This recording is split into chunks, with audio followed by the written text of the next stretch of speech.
नमस्कार साथियों, आज नरक चौदस या रूप चौदस का दिन है।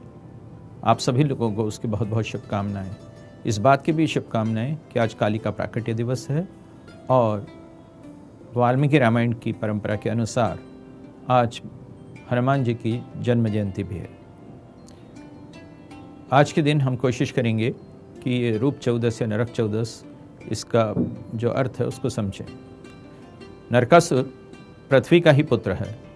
उसका एक नाम भौमासुर है, यानी नरक पृथ्वी का ही फल है। इस धरती पर ही किए गए दुष्कर्मों की परिणति है। नारी पर अत्याचार ही नरक है। पृथ्वी के पुत्र होने पर भी जिन्हें पृथ्वी के प्रति कोई ममता नहीं है, वे सब नरकासुर हैं।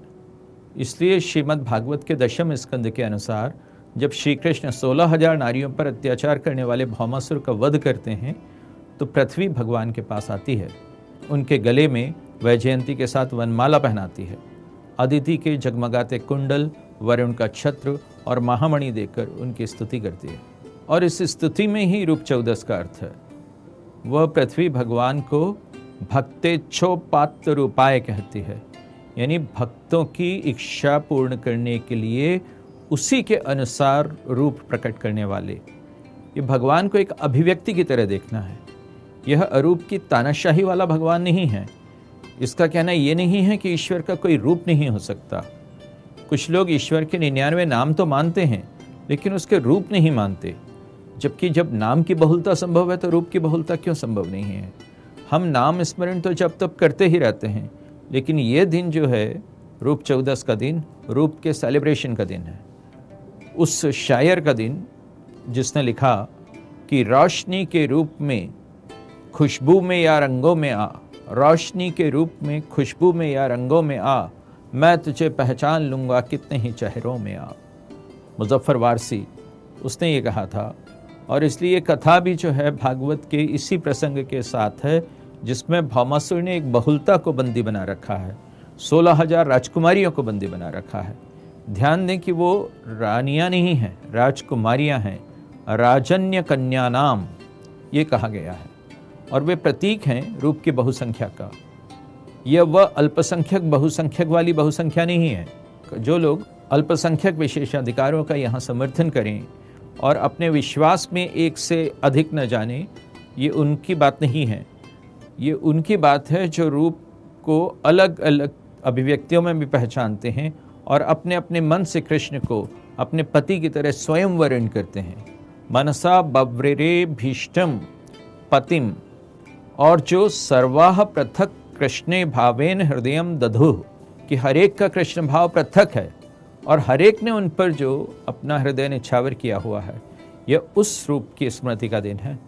यहीं पर पृथ्वी की वह स्तुति सार्थक होती है, भक्तेच्छोपात्र रूपाय वाली, भक्तों की इच्छा के अनुसार रूप धारण करने वाले।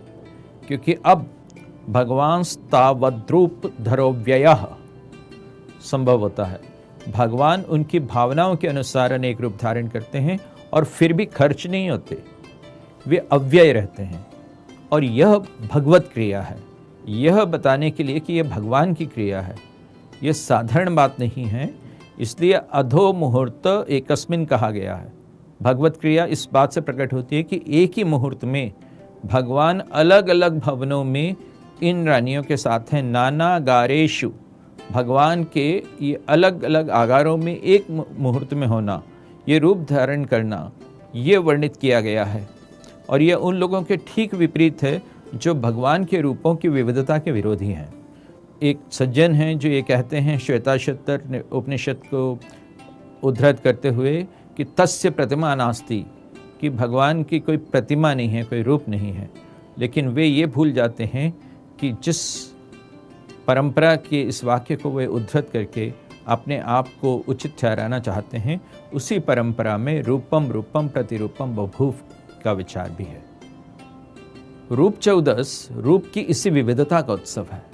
रूप के वैभव का, रूप के ऐश्वर्य का, रूप की संपन्नता और समृद्धि का।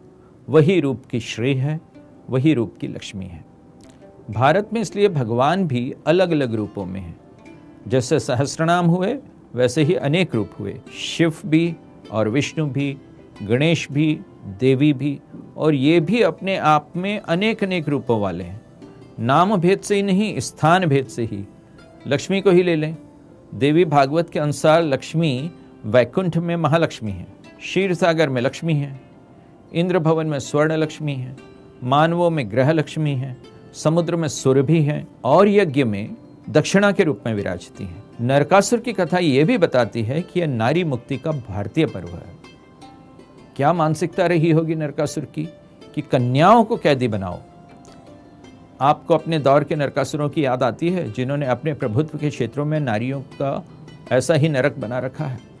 वे ये नहीं कर सकती, वे वो नहीं कर सकती, उन पर ये निषेध है, उन पर वो वर्जनाएं हैं। ये सब कैद हैं, नरकासुर की ही शैली की कैद। रूप दिव्यता की अभिव्यक्ति है, उसका प्रकाशन है, उसका प्रकाश है। हर रूप एक छोटा सा दीपक है, दिया है। वह किसी शरीरहीनता में, किसी शब्दहीनता में, किसी हीनता की तरह नहीं है। षष्ठी उसका आलोक है। रॉबर्ट क्रीली के शब्द याद करें, form is never more than an extension of the content. रूप कंटेंट का एक्सटेंशन ही नहीं है, उसका अनुस्मारक भी है। आज का दिन रूप 14 के रूप में इसलिए प्रचलित हुआ कि स्त्री का वह रूप भी रूप है जिसमें साहसिकता, पराक्रम, प्रतिभा और युद्ध कुशलता है। वह स्त्री का परिचय है। आज के दिन सत्यभामा ने नरकासुर का वध किया था। वे अपने पति कृष्ण की सारथी बनकर गई थीं और नरकासुर के प्रहार से अपने पति को अचेत हुआ देखकर उन्होंने नरकासुर पर शक्ति का आघात किया था। इस असुर ने ब्रह्मा से अपनी तपस्या स्वरूप यह वर प्राप्त किया था कि वह अपनी मां के अलावा किसी अन्य से नहीं मारा जाएगा। उसकी मां भूदेवी थी और स्वयं इस असुर का भी मूल नाम भौमासुर था। सत्यभामा के रूप में स्वयं भूदेवी ने अवतार लेकर अपने पुत्र के अत्याचारों से पृथ्वी को मुक्त कराया था। इसी असुर ने 16,000 रानियों को बंदी बनाया था और देवताओं की मां अदिति के कर्ण कुंडल छीने थे। इसलिए मुझे लगता है कि इस कथा में महानाट्य की अपार संभावनाएं हैं। भूमि पर होते हुए इन जुल्मों को लेकर हमेशा की तरह पृथ्वी गाय का रूप लेकर विष्णु के पास अवतार लेने की याचना लेकर नहीं गई। ये भूदेवी जो हैं, इन्होंने स्वयं अवतार लिया और इन परिवर्तनों पर गौर करना चाहिए हमें। जो स्वयं इतिहास का सर्वश्रेष्ठ सारथी होने वाला था, उसने अपनी पत्नी को सारथी बनाया इस कथा में। उससे नहीं कहा कि तुम स्त्री हो, युद्ध तुम्हारा काम नहीं। भौमासुर प्राग ज्योतिषपुर का शासक था। आजकल यह जगह आसाम है, जहां अभी कुछ दशकों पहले भूमिपुत्र के सिद्धांत की प्रतिपादित की गई थी। वहां कभी यह भौम हुआ था, भूमिपुत्र, son of the soil.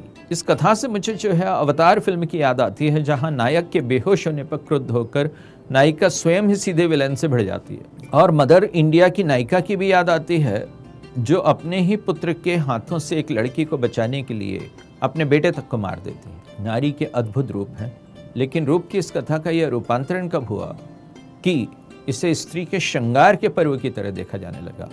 Cosmetic industry की तो बाछें खिल गई। जो चीज़ एक महाकविता हो सकती थी, उसे मंडी बना दिया गया।